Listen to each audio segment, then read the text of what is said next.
Ladies and gentlemen, welcome to the Sheep Get Sheared podcast. I'm your host, Austin Creed. I want to welcome you to the show. My friends, I didn't post a show yesterday because I'm starting a new venture, and it's highlighted to me just how comfortable people like to be. Obviously, I would include myself in that basket, as that's the natural state of every human being. I would dare to assert that most people, they want to be comfortable. They don't want to go out there and they don't want to confront uncomfortable realities. They want to have the luxury of being comfortable, the freedom to be comfortable. That is what most people want. And you know what? I'm not here to tell you that if that's the outcome that you ultimately want, that you're bad or weak or anything else. No, I don't believe that at all. But I'll tell you what I do believe. I believe that this isn't just strictly limited to individuals. I believe that there are entire structures, entire social constructs, social systems that fall into this category. And one of those is the church, the Christian church to be precise. And now, before people want to come in here and they want to say, Austin, my church is different. I don't know what you're talking about. Save it for someone else, okay? If you want to have an attitude, to go out. Back in the day, a teacher could kick a student out of class who was being disruptive. If you want to be the person who's out here like, oh no, that's not my church, I don't know what he's talking about, then just leave. If you can't understand what we're going to talk about today, then I pity you and you're part of the problem.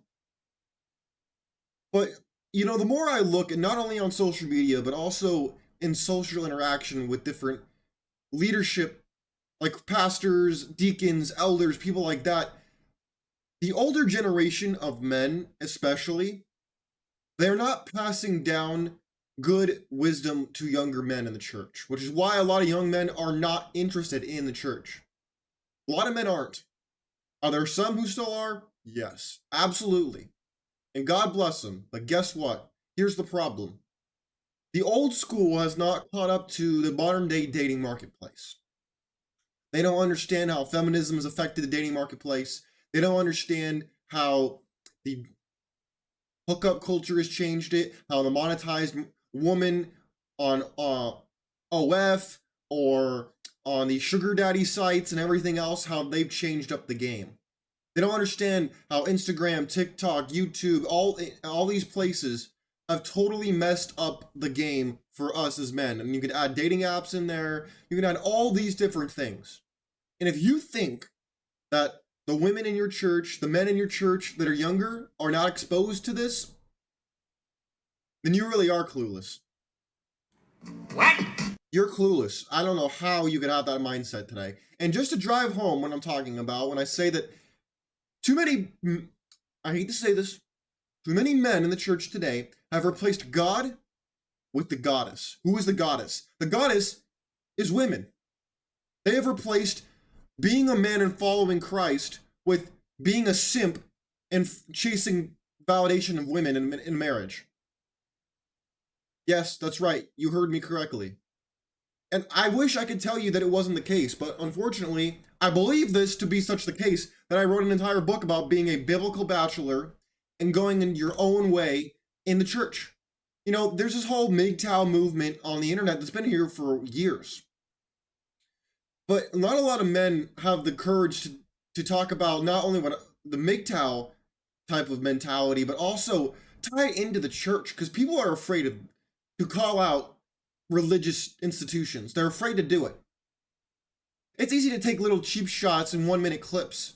It's another thing to really break down the philosophy of the modern church and how the customs of the church have caused the degradation of the scripture. People want to tell me in the Old Testament one thing and then say that, oh, well, we live in the New Covenant, so now the New Testament says this, and then want to tell me that God hasn't changed. But yet, we're worshiping the same God who used to burn people alive with fire and brimstone and turn people into salt. And then on this side, we have, oh, God loves everybody, peace and love, hippies, make love not war type theology. It doesn't work that way. No, it doesn't. And I'm not going to let people get away with it. And in fact, we're going to explore some clips today as to explore why I believe there to be a masculinity crisis in the church, especially, and why I am the ultimate outcast, and why a lot of pastors don't like me, because I have the courage to call them out. So let's look at so-called examples of strong biblical masculinity, so-called. Let's look at it. If we're not following Jesus, we shouldn't be expecting our wives to follow us. 100%. Like straight up, because here's the reality. The first priority for our wives is submission to Christ. Right. And if we as husbands are not submitted to Christ and following him, why would we ever expect our wives to be submitted to us and follow us? Oh my God! Now, our wives can love us and our wives can serve us. But to argue that you can just be a man who doesn't follow Christ and your wife needs to submit is garbage. Yeah. And it's unbiblical, right? You want your wife to follow you, be a man and follow Jesus and give her a reason to. Yeah. And what that means is you love her like Christ loved his church. And you go first in everything, because that is what Christ did. He went first, he loved first, he gave first, he forgave first, he empathized first, right? Yeah. This is what we do as husbands. And again, like, none of that comes naturally for us as men, which is why we got to walk in step with the Holy Spirit of God each day, because only he can do that kind of work in our lives. You lied to me. Oh my, where do I start? See, here's the problem right here. You want to know the problem? Here's the problem right here. Here's a problem. He's talking about giving and giving and giving. There is power in giving. This is just an unavoidable fact. This is true. Here's the problem. Too many men today are ready to give their entire existence, their entire future to a woman who will sell them to the system for child support, alimony, the approval of the court of public opinion, Chad, Pookie, Ray Ray.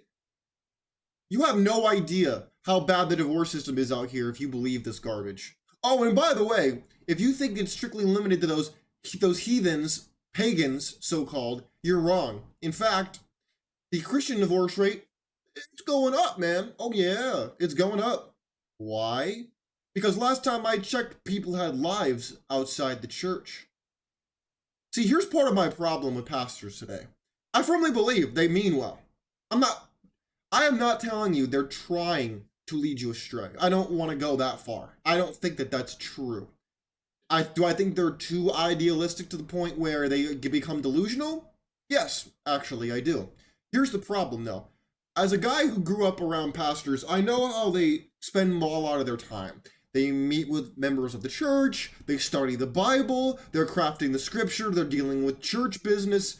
They're not out there looking at social media, like, they're not out there talking to younger men about their dating lives. They're not out there talking and absorbing the realities of the society in which they live. Oh, they'll get the highlight clips, the 1-minute TikTok videos, they'll get those things. Oh yeah.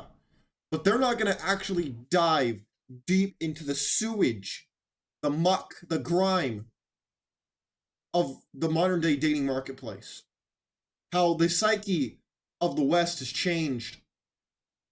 They don't understand this. Or if they do, they're not willing to accept that it is the way it is and it's not unchangeable. I believe them, a lot of the ones I've met, I'm not trying to get too anecdotal here, but the ones I've met, some of them understand the threats we face as a civilization. The others say, oh, you know what? Yeah, it's kind of bad here and there, but if you just belong to Christ, then that'll all change. See, I'm not here to tell you that God can't change your life. Of course he can. Here's a problem, though. God is treated like a insurance plan, okay? Like a fire insurance or roofing insurance or something like that. And then when stuff goes bad, you file an insurance claim to get compensation from God. That's what people treat God like. They treat God like an insurance policy. They don't like to prevent problems. They like to then treat God as if God's gonna be their insurance plan and prevent them from going homeless, prevent them from going without a husband, to prevent them from actually suffering the full weight of the consequences that they've sown for themselves. That's my problem. So, and let's go back to this gentleman right here. And by the way, this is no hate towards him. I'm sure he means well, but here's the problem. he shouldn't be pushing marriage at all. When's the last time you heard a pastor talk about the marriage laws and how the family court system is disgusting and it exploits men? When's the last time you heard a pastor talk about that? You didn't, because they don't. Because if they did, they might actually lose. Because people don't want to hear the truth. Guys who follow this gentleman probably think that, oh yeah, man, if I'm just holy enough, everything's gonna work out for me. That is not how life works. I wish it was. Hell, that'd make my life real easy. But that's not the way. We don't live in that world. We don't live in that reality. And to say anything else is just, it's just ridiculous.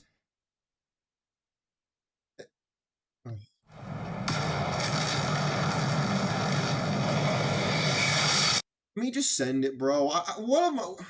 As much as I want to say I could fix the problem, I can't. Because people don't want to accept the truth. Most people don't want to hear the truth. Case in point, let's go to the next clip.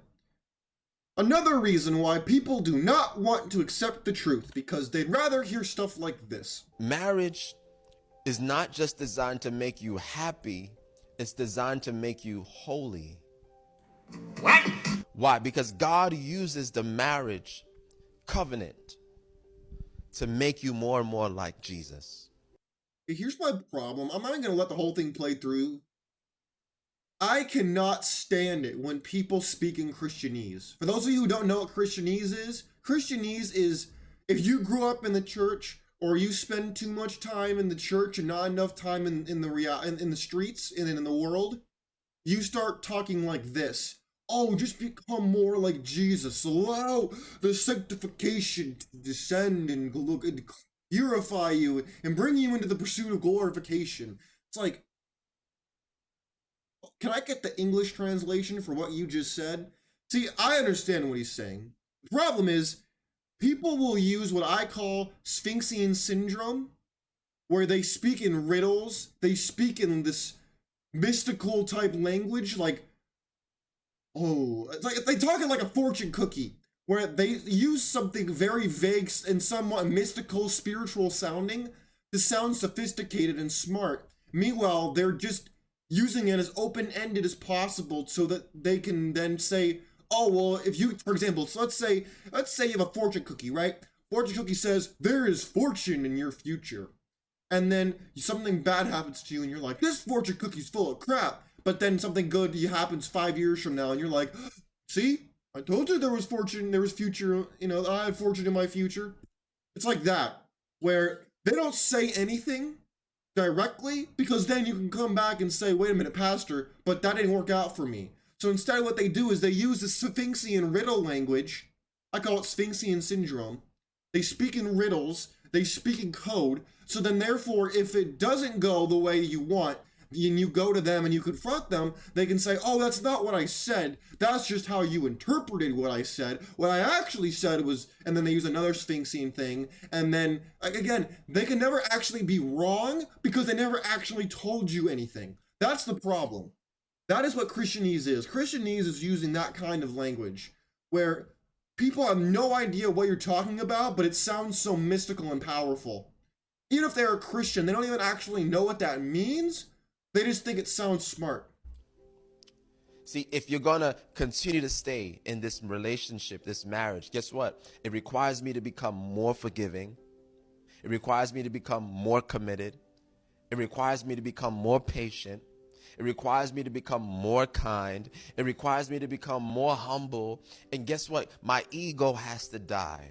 My pride has to die. Every time I say I'm sorry and I apologize to protect the covenant, the relationship between my wife, I'm becoming more and more like Jesus. Oh my God! This is why the church teaches men to be gumps. They teach us to be like this. Because apparently, this is the pinnacle of masculinity. And this is exactly what real men do. And this is what biblical men do. Excuse me, sir. Were you raised by a single mother? I'm not asking because you're black. I'm asking because you talk like one. You talk like somebody who your mama told you everything about what she wishes your father was, but in fact was the complete opposite. She made you into the image of what she would have never attracted her. Because she crafted you into the ideal man that she wishes she was attracted to, hoping that another woman will be attracted to that. But guess what? They're not. Because guess what? Nobody actually likes this. This is not attractive. Being kind and caring and stuff like that is what people do to hedge their bets. They do it because they're not bringing much of anything else. This is what takes in the vacuum of leadership. This is the problem right here. Marriage will change you and turn you into a better version of you, better than any type of relationship in this world. Again, what did he actually say? What? Can someone actually tell me what he said? Because it kind of sounds to me like he said a whole lot of this. Business. Numbers? Is this working? Yes. That's kind of what it sounded like to me. Kind of sounded like a whole lot of just Sphinx language, being vague, being cryptic. But you see, this is part of the problem. We as men, we need to understand that leadership requires self-leadership. In other words, I need to be able to lead myself. This is true. But I'm not in the business of kowtowing to other people. See, people want me to lead, but then they want me to lead according to how they want me to lead. They want a backseat drive. They don't want to take the wheel if they just want a backseat drive. And then you have guys like the guy we just watched talking about how, oh, just be a gump, just be a complete simp, and your wife will love you. Well, divorce statistics say otherwise. The amount of infidelity in women says otherwise. So here's the problem. Gentlemen, you want to know why I believe that marriage is never going to work? At least not really anymore. Because women cannot be pleased. Now, women would argue that men cannot be pleased, when in fact, we're actually very easy to please. Ladies, you want to know how to make a man happy? It's really not that complicated. You need to give him peace. You need to duck sick. And you need to be pleasant. It's not hard. It's really not. But apparently, that's too much to ask.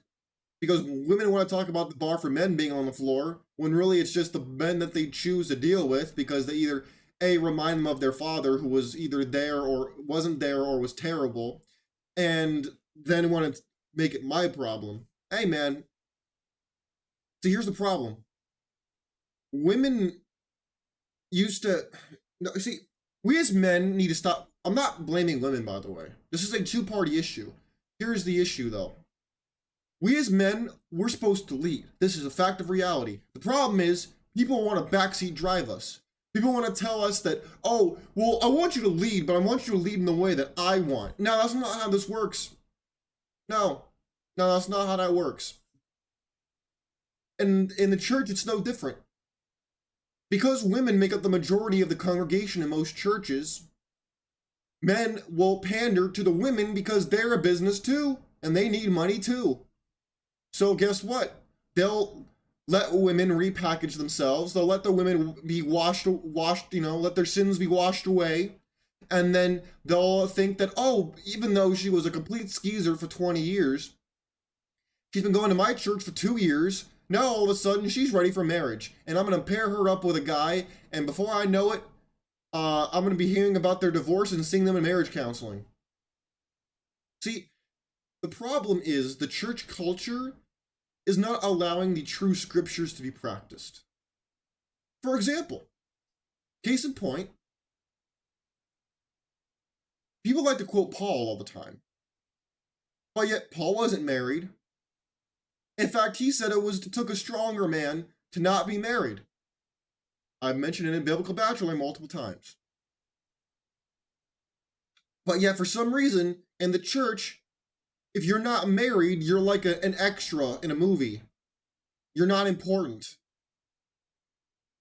You're important in the background, but you're not important to actual business. My friends, the reason why I say that God has been replaced by the goddess is because you have the men in the church pandering to the women and trying to get the men to appeal to the women more than trying to appeal to God. Now, of course, I try to tie it in like the first guy did, where, oh, if you need to submit to God because she's submitting to God. Sir, if she was submitting to God, she wouldn't have submitted to the 10 other dudes who ran through her before she came to church and got married to the man. Yeah, you heard me right. I'm not going to apologize for what I just said. See, the problem is they want us as men to be biblical and traditional, but then they want us to also be accepting of when the women don't do it. Now, I'm not saying that women need to do it. They can do whatever the hell they want. I don't care what you do. But don't come to me when you're doing one thing and then want me to be the other side. Don't be chaos and want me to be order. I'm not going to do it. Why would I help you with them? Because it's the right thing to do? Forget that garbage. No. Where were you when it was time to do the right thing? Oh, nowhere? Yeah. Well, that's interesting. But yet, I'm supposed to show up. Well, all right then. Well, that totally makes sense. Gentlemen, we need to stop propping up women in the church and start actually returning to real traditionalism, not this fake post-World War II brand of traditionalism. Maybe then you might see young men come back in the church. Maybe the young men might fill the pews again. Maybe the young men might show up in church again. When there's real leadership, not this fake feminized leadership. We're sick of it. If we want to do that, we can go on Instagram. If we want to be lectured about how we should be a gump, I can go on social media. It's not hard to find. Why would I sit my butt in church and have you use the cross as an additional weapon against me? Why would I have you do that? The cross is supposed to be a shield, and yet too many people wield it as a spear through which to pierce my soul, and I'm sick of it. My friends, I realize that I say a lot of things that you probably don't agree with, and that's good, because then it gets you to spark and to think for yourself. And I hope that today I did that for you. If you're mad, if you're upset, if you're triggered, it wasn't my intent to do that. But maybe you might just think about it and think twice before you just blindly accept that what someone says in the name of God. Because historically, a lot of people have done that, and historically, it has not been great. My friends, stay vigilant, stay informed, and whatever you do, question everything that comes your way. And if you want to go your own way, pick up a copy of Biblical Bachelor. I guarantee you it'll change your life. I wrote it not to get rich. I wrote it because I knew there were other men like me who needed to hear this message. I know there's a crisis amongst young men, and I want to be there to help you if I can, because it helped me. My friends, take care of yourselves and out. Peace.